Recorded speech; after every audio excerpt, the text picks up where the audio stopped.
has come to do a change of the mess inside the chicken coop, so I thought I'd give a tour of what we did and how we did it. Start with the outside. Down here you can see I got feed, got an automatic feeder. It takes about 3 days for the chickens to go through it, 2 days for the squirrels. Then I got an automatic waterer. What happens is there's a little float valve in there, and I just have this large jug that I fill up every so often. I'm using a plastic trash can because otherwise the sun gets to it and you end up with algae. We're in the winter right now, so the algae is not that bad, but I'll be changing that line off next time we get I gotta fill it. For the egg boxes, it's just very simple. Got a little backstop there, a couple pieces of plywood just screwed to the frame. As you can see, we got an egg in there, and I'm actually doing this because got the door there so that I can make sure that the chickens aren't in there when I go to clean it out. So, as you can see, they've been turning it up a little. Might be able to see it, I don't know. But we'll go ahead and get that crap cleaned up. I know, I love you too.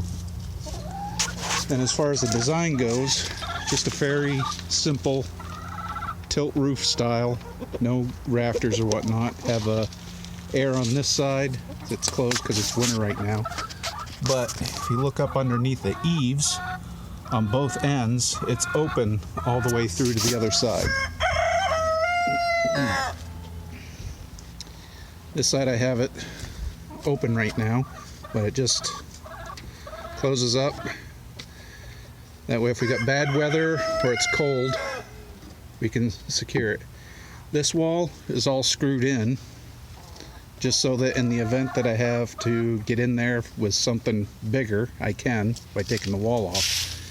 And the door is just a simple activation. I got a piece of PVC pipe that runs through it, so the wife and I don't have to go in there to open up the coop in the morning. Just uses some string and a hook. It's literally that easy. You can go through here.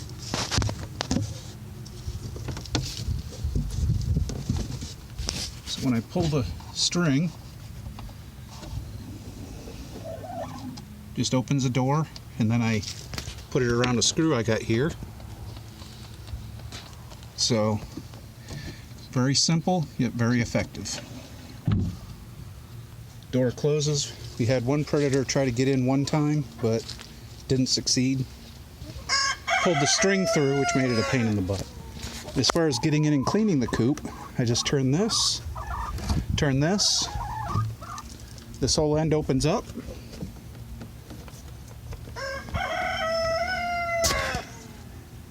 and I got a string hanging there.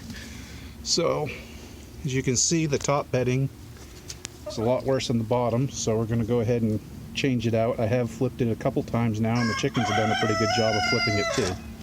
Sorry for the shadows. But let me go get the other camera, and I'll show you some other features after I get it cleaned out.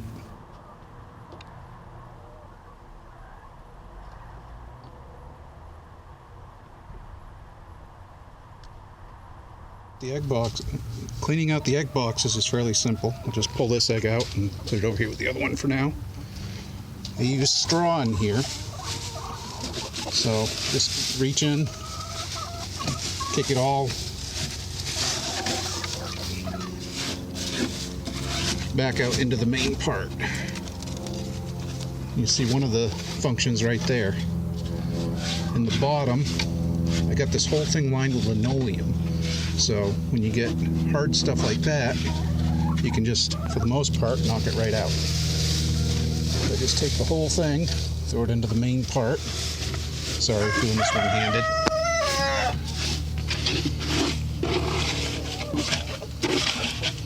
Throw it all back into the main part.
So now that I got it cleaned out, so you can actually see in here,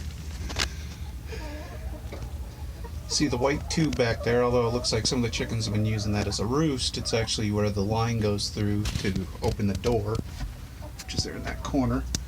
But I got 3 roosts, 2 upper ones, one there, and then one here. I got ramps on both sides to get up to them, and a lower one. Now what I would do differently if I was doing this again would be to put the roosts on one side, that way they're not crapping in their food and water. I still got to figure out how to do that a little better. The heat lamp is in here from when there are chicks. I don't have it plugged in, it just sits here most of the time. And if you look, the floor is actually linoleum. So the way I built this, oh, it's horrible lighting. The way I built this, I basically built the platform on 4x4s that are sunk into the ground. No, they're not concreted, they're just sunk into the ground because it's a chicken coop. I'm not that worried about it. I then built a box and used a full width sheet of plywood and trimmed 2 feet off the end so it's 6 feet long. I then took and put some linoleum flooring down. That way, as you saw earlier, the ammonia soaked portions that are the lowest don't soak into the wood. So when it comes time to clean it out, I can literally just scrape it right into the bucket, and cleanup is simple and easy. As far as the media goes, this will be the first time I'm using this, but this is pine wood shavings from my sawmill. So pine sawdust. Instead of buying chips or the coarse shavings at one of the box stores, I'm going to try using my own sawdust. The good thing with this is the chicken should stir it up a little better. It should absorb everything. And it's all natural. It's stuff that I collected and am milling myself. And it gives me a use for sawdust, although I'll produce a lot more than I need. So let me get this plugged back in so that the chickens can get back in to continue laying eggs. All right, see you in a few.